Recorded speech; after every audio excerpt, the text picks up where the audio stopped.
A medicina é uma profissão, uma área muito politizada? Porque assim, Não, eu eu vejo diria o seguinte: uns a medicina, ela é essencialmente povo.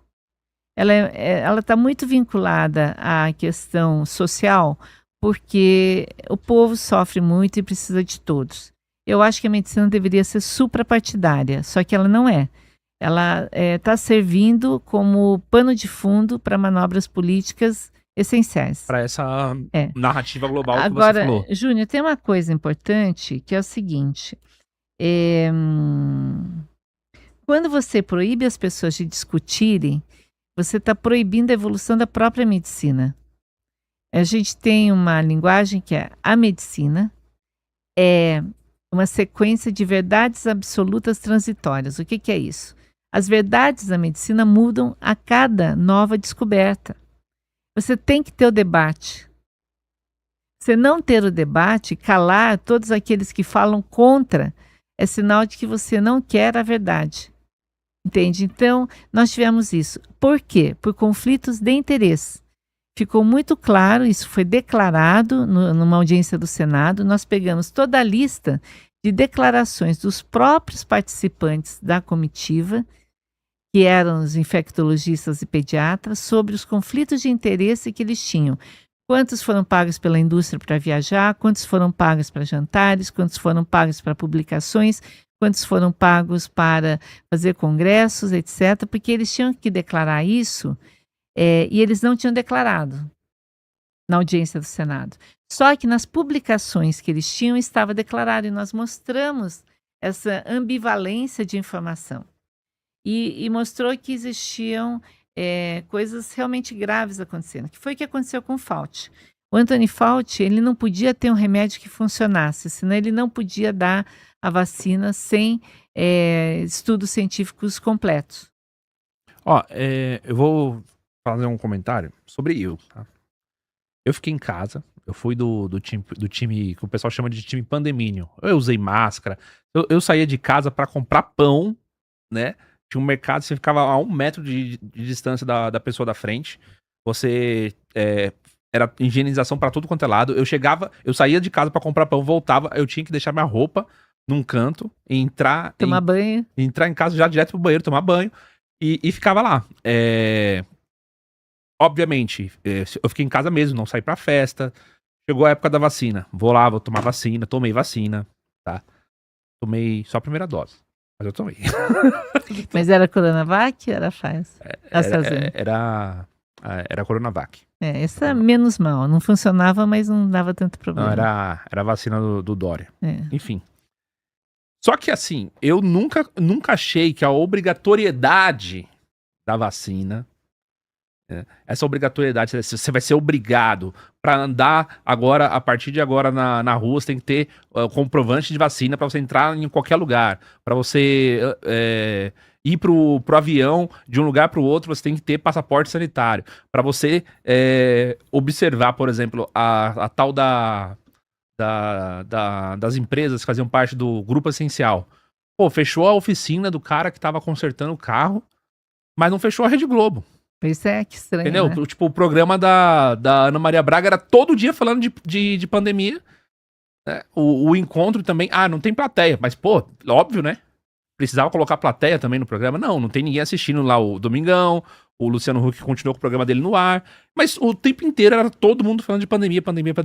E que iriam morrer aí no Brasil Milhões de pessoas. 1 milhão de mortos. 7 milhões.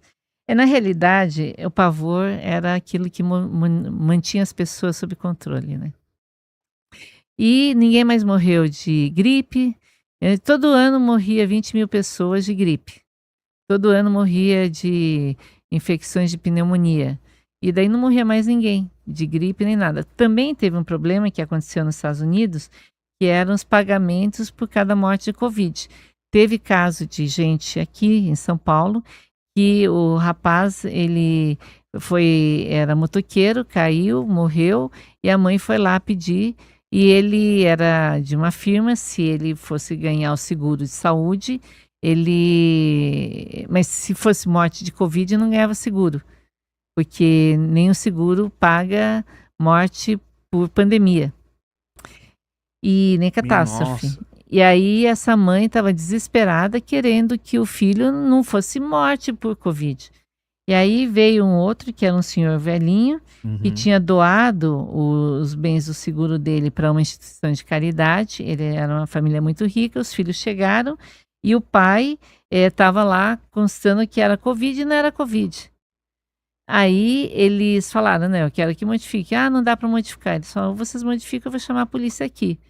Aí eles pegaram esse outro que era a mãe do rapaz da motocicleta e falaram, por favor, esse daqui também vai lá e modifica a testagem de óbito. Então isso era muito grave, porque você acabou tendo uma distorção de diagnósticos.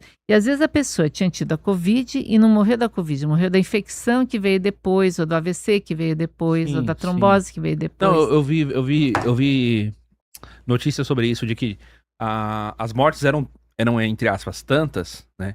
Ficou difícil de você ter um diagnóstico de todo mundo. Não, e depois a pessoa não podia ser velada, o caixão era fechado, não podia ter gente no enterro. Então, acabou gerando muita confusão. Mas, Júnior, eu queria dizer outra coisa. Pode falar.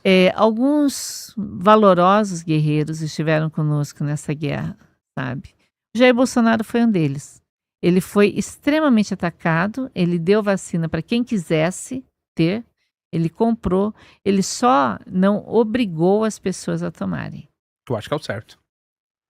E a outra coisa, ele queria ter tratado todo mundo e impediam de tratar. A ivermectina teve vários estudos, hidroxicloroquina também, e hoje a gente sabe que funciona. E o Anthony Fauci, ele colocou lá que funcionava. Então, assim, como é que a pessoa proíbe o negócio para o mundo e sabe que é bom? E como é que essa crueldade mesmo de exigir que as pessoas tenham passaporte vacinal de uma coisa que é deletéria, é ruim para o corpo e não protege. Lá em Israel foi feito um estudo entre os vacinados e não vacinados, e os vacinados foram pior do que os não vacinados, porque baixa a imunidade.